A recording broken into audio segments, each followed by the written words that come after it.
Nur die ersten 151 Pokémon waren gut. Alles danach ist für mich kein Pokémon mehr. Liebe Pokémon-Freunde, diesen Satz haben wir sicherlich alle schon mal gehört. Oftmals in Verbindung mit der ersten Generation und den ersten 151 Pokémon. Manchmal aber auch beliebig ausgeweitet auf andere Generationen. Aber stimmt das überhaupt? Waren nur die ersten 151 Pokémon gut? Ist alles danach kein Pokémon mehr? Zuerst einmal sollten wir über die Bedeutung des Wortes Pokémon reden. Pokémon ist ein Portmanteau aus Pocket und Monster, also Pocket-Monster. Oder auf Deutsch Taschenmonster. Manchmal höre ich von Fans, dass die neuen Pokémon nicht mehr wie Pokémon aussehen, sondern viel eher wie Digimon. Wobei das aber eigentlich ziemlich schwachsinnig ist, da es eben Monster sind. Ein Glumanda als ein Monster anzusehen, ist genauso valide wie Gelatino als ein Monster anzusehen. Monster ist ein sehr weiter Begriff und hört nicht an einer willkürlichen Stelle auf, nur weil Fans diese neuen Pokémon nicht mehr schön finden. Gleichzeitig sollten wir auch mal über die eigentlichen Pokémon-Designs reden. Ich glaube, einer der wichtigsten Gründe, warum die ersten 151 Pokémon so beliebt waren, die zum Großteil simplen und wiedererkennbaren Designs sind. Shiggy, eine Schildkröte,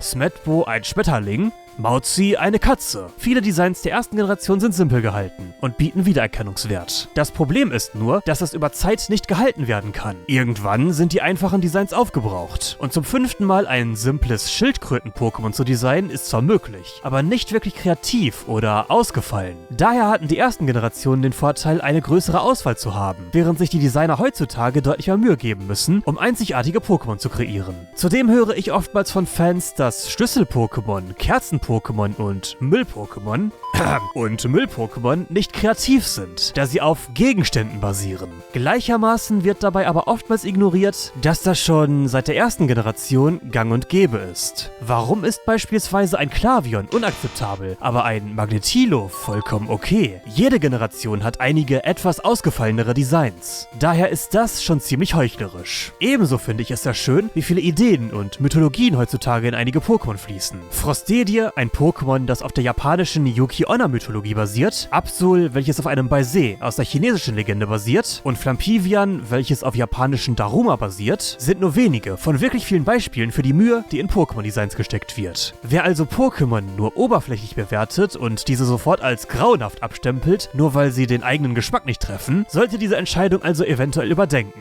da in Pokémon-Designs deutlich mehr Arbeit gesteckt wird, als man vielleicht denken mag. Außerdem sollte man bedenken, dass die ersten Generationen den Vorteil haben, dass sie einfach immer und immer wieder vorkommen. Wer damals mit der ersten Generation angefangen hat, kennt die ersten 151 Pokémon. Wer heute mit Pokémon anfängt, kennt diese aber ebenso. Oder zumindest einen großen Teil von ihnen. Über Zeit gewöhnt man sich einfach an die Pokémon-Designs und Pokémon, die man vielleicht heute grauenhaft findet, sind in ein paar Jahren vielleicht gar nicht mal mehr so schlecht. Oftmals höre ich das über Starter-Pokémon, die anfänglich manchmal nicht ganz so gut ankommen, über Zeit aber Leuten sehr ans Herz wachsen. Da ist der zeitliche Aspekt definitiv ein Pluspunkt für die älteren Generationen, da Fans einfach schon deutlich länger mit ihnen vertraut sind. Daher halte ich nicht wirklich viel von Aussagen wie, nur die ersten 151 Pokémon waren gut. Alles danach ist für mich kein Pokémon mehr. Da es wirklich sehr anmaßend ist, selbst definieren zu wollen, was Pokémon überhaupt auszeichnet. Wer nach schlechten Pokémon-Designs sucht, der wird diese in jeder Generation finden. Aber wer nach guten Pokémon-Designs sucht, der wird in jeder Generation noch deutlich mehr finden. Nicht jedes Design kann einen persönlich ansprechen und es gibt immer einige Aspekte, die man persönlich nicht so mögen wird. Aber willkürlich eine Grenze zu setzen und zu sagen, dass das ab einem bestimmten Zeitpunkt keine Pokémon mehr sind, ist nicht nur falsch, sondern auch wahnsinnig respektlos gegenüber den Designern, die wirklich viel Recherche und Ideen in ihre Arbeit stecken. Von daher, nein, nicht nur die ersten 151 Pokémon waren gut, sondern es gab damals, sowie auch heute, gute und schlechte Designs.